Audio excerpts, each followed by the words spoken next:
ದೆಹಲಿಗೆ ಹೋದಂಥದ್ದು ಪ್ರಥಮವಾಗಿ ನಮ್ಮ ರಾಜ್ಯದ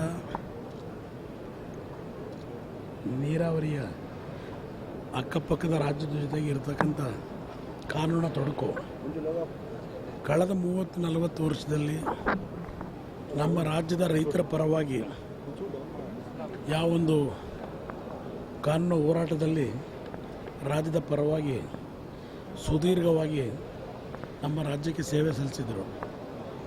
ಅವರ ಒಂದು ನಿಧನದ ಹಿನ್ನೆಲೆಯಲ್ಲಿ ಅವರಿಗೆ ಗೌರವ ಸಲ್ಲಿಸಲಿಕ್ಕೆ ಹೋಗಿದ್ದೆ. ಅದರ ಜೊತೆಯಲ್ಲಿ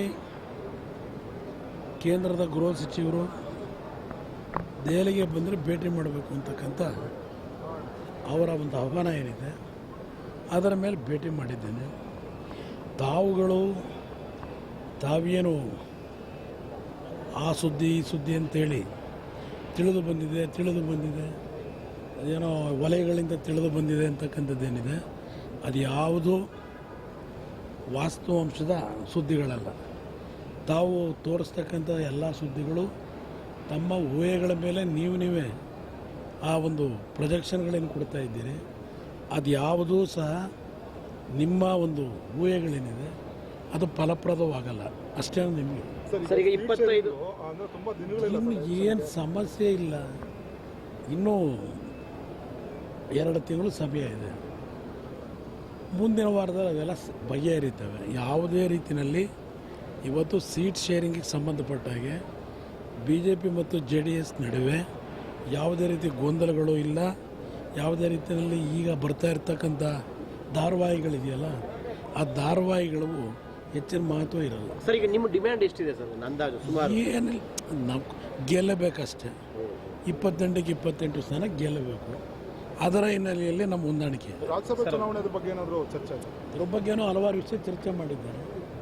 ರಾಜ್ಯದ ಸಭಾ ಚುನಾವಣೆಗೆ ಅವರ ಡೈರೆಕ್ಷನ್ ಮೇಲೆ ನಾನು ಅಭ್ಯರ್ಥಿ ಹಾಕಿದ್ದೀವಿ. ನೋಡೋಣ. ನಾನು ಆತ್ಮಸಾಕ್ಷಿಯ ಮತವನ್ನು ಮನವಿ ಮಾಡ್ತಾ ಇದ್ದೇನೆ ಕಾಂಗ್ರೆಸ್ ಸ್ನೇಹಿತರಿಗೂ. ಅದು ಯಾವ ರೀತಿಯಲ್ಲಿ ವರ್ಕೌಟ್ ಆಗುತ್ತೆ ನೋಡೋಣ. ಭೂಪೇಂದ್ರ ರೆಡ್ಡಿ ಅವ್ರ ಮೇಲೆ FIR ಆಗಿದೆ ಸರ್. ಏನಕ್ಕೆ FIR ಆಗಿದೆ? FIR ಕೊಟ್ಟವ್ರು ಯಾರು? ದೂರು ಕೊಟ್ಟವ್ರು ಯಾರು? ದೂರು ಕೊಟ್ಟವ್ರನ್ನ ಯಾರಾದರೂ ಹೋಗಿ ಅಪ್ರೋಚ್ ಮಾಡಿದ್ರ?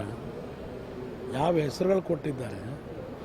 ಅವ್ರು ಯಾರೂ ಕೊಟ್ಟಿಲ್ಲ ದೂರನ್ನು. ದೂರು ಕೊಟ್ಟಿರೋದು ಇನ್ನೊಬ್ಬ, ಬೇರೆ ಕೆಲಸ ಎಲ್ಲ ಕೊಟ್ಕೊಂಡವ್ರೆ. ನೋಡಿ, ದಯವಿಟ್ಟು ಯಾವುದೇ ಕ್ಷೇತ್ರಗಳ ಬಗ್ಗೆ ಇಂಡಿವಿಜುವಲಿ ಚರ್ಚೆ ಮಾಡಬೇಡಿ. ನಮಗಿರ್ತಕ್ಕಂಥದ್ದು 28 ಗೆಲ್ಲಬೇಕು. ನನಗೆ ಮಂಡ್ಯದಲ್ಲಿ ಯಾರು ನಿಲ್ತಾರೆ, ಹಾಸನದಲ್ಲಿ ಯಾರು ನಿಲ್ತಾರೆ, ಮತ್ತಿನೆಲ್ಲೋ ಯಾರು ನಿಲ್ತಾರೆ, ಅದು ಯಾವುದು ನನ್ನ ಮುಂದೆ ಇಲ್ಲ. ಮತ್ತೆ ಡೆಲ್ಲಿಗೆ ಹೋಗ್ತಾರೆ ಸರ್ ಸೀಟ್ ಶೇರಿಂಗ್ ಅವಶ್ಯಕತೆ ಬಿದ್ದರೂ